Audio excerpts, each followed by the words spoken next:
Assalamualaikum warahmatullahi wabarakatuh. 26 Desember 2004 adalah hari yang tak terlupakan bagi banyak orang. Pagi itu, tepat pukul 7.58 waktu Indonesia Barat, ketika masyarakat seharusnya menjalani rutinitas harian, gempa bumi dahsyat dengan magnitudo 9,1 hingga 9,3 mengguncang dasar laut di utara Pulau Semeuleo, Sumatera. Getaran besar ini kemudian memicu tsunami dahsyat yang melanda negara-negara di sekitar Samudra Hindia. Gelombang tinggi hingga 30 meter menyapu daratan, menyebabkan kehancuran luar biasa dan menelan lebih dari 227.000 nyawa dari berbagai negara seperti Indonesia, Sri Lanka, India, hingga mencapai pantai-pantai Afrika.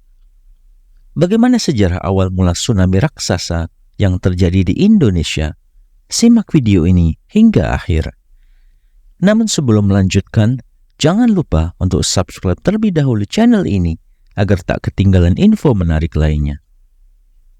Gempa tersebut terjadi di zona subduksi di mana lempeng Hindia bertemu dengan lempeng Burma.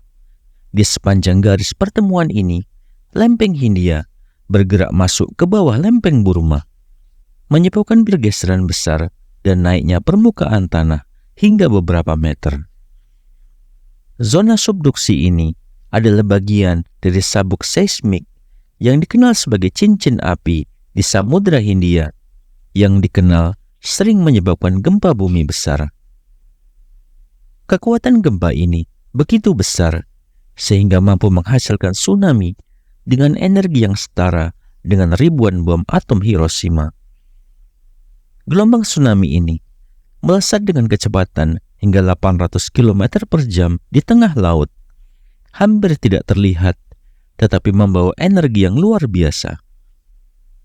Saat mendekati pantai, gelombang melambat dan membesar, menghantam daratan dengan kekuatan destruktif yang sangat besar.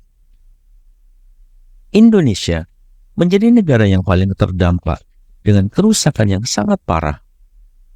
Gelombang tsunami menghantam pesisir Aceh dengan kekuatan yang luar biasa, menyebabkan banjir yang merusak infrastruktur, menghancurkan rumah, dan meluluh lantakkan kehidupan sehari-hari penduduk. Gelombang tersebut menyapu hingga 5 km ke daratan, membawa kehancuran dan meninggalkan bekas luka mendalam di wilayah tersebut. Bencana ini tidak hanya berdampak di Indonesia. Negara-negara seperti Sri Lanka, India, dan Thailand juga mengalami kerusakan besar. Di Sri Lanka, gelombang tsunami menghancurkan pemukiman di pesisir. Sementara di India, wilayah pesisir Tamil Nadu dan Kepulauan Andaman dan Nicobar mengalami kerusakan yang hebat. Gelombang juga mencapai Maladewa, menyebabkan kerusakan signifikan pada infrastruktur wisata. Gelombang tsunami bahkan mencapai pantai-pantai di Afrika, dengan Somalia mengalami dampak yang cukup parah. Meskipun jarak yang sangat jauh dari pusat gempa, gelombang yang mencapai pesisir Afrika menunjukkan betapa dahsyatnya kekuatan alam ini. Negara-negara lain seperti Maladewa, Malaysia, Myanmar, dan Thailand juga merasakan dampak bencana ini. Tidak hanya menghancurkan infrastruktur fisik, tsunami ini juga menghancurkan mata pencaharian penduduk, merusak ekosistem, dan mengganggu ekonomi di kawasan tersebut. Tanah pertanian menjadi tidak subur akibat genangan air asin, dan banyak penduduk kehilangan sumber penghasilan mereka. Kehilangan ini dirasakan oleh masyarakat pesisir yang bergantung pada laut dan tanah untuk kehidupan sehari-hari mereka.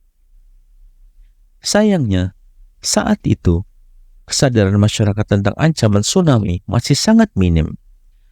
Banyak orang tidak menyadari adanya tanda-tanda awal seperti surutnya air laut sebagai indikasi bahaya yang akan datang.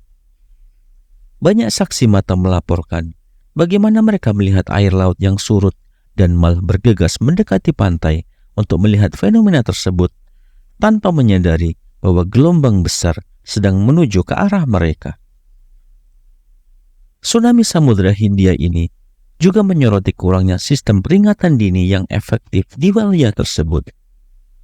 Saat itu, sistem peringatan tsunami hanya ada di Samudra Pasifik, sementara Samudra Hindia tidak memiliki sistem serupa. Hal ini mengakibatkan banyak nyawa yang hilang karena tidak ada peringatan dini yang cukup untuk mengungsi ke tempat yang lebih aman. Sejak bencana tersebut, upaya global telah dilakukan untuk meningkatkan kesadaran dan kesiapsiagaan terhadap bencana tsunami. Pusat peringatan tsunami telah didirikan di berbagai negara, termasuk Indonesia, India, dan Australia. Sistem ini bertujuan untuk memberikan peringatan dini dan mengurangi resiko korban jiwa terhadap kerusakan properti di masa depan. Pendidikan masyarakat juga menjadi fokus utama dalam upaya mitigasi tsunami. Kampanye edukasi tentang tanda-tanda tsunami dan langkah-langkah evakuasi telah dilakukan di berbagai komunitas pesisir. Hal ini bertujuan untuk memastikan bahwa masyarakat lebih siap dan tahu apa yang harus dilakukan jika terjadi bencana serupa di masa mendatang. Dengan berbagai langkah yang telah diambil, baik melalui pembangunan infrastruktur, peringatan dini, maupun edukasi masyarakat, dunia kini lebih siap dalam menghadapi potensi bencana tsunami. Meski demikian, tantangan tetap ada dan terus membutuhkan perhatian serta kerjasama internasional untuk memastikan keselamatan dan keamanan komunitas pesisir di seluruh dunia. Wassalamualaikum warahmatullahi wabarakatuh.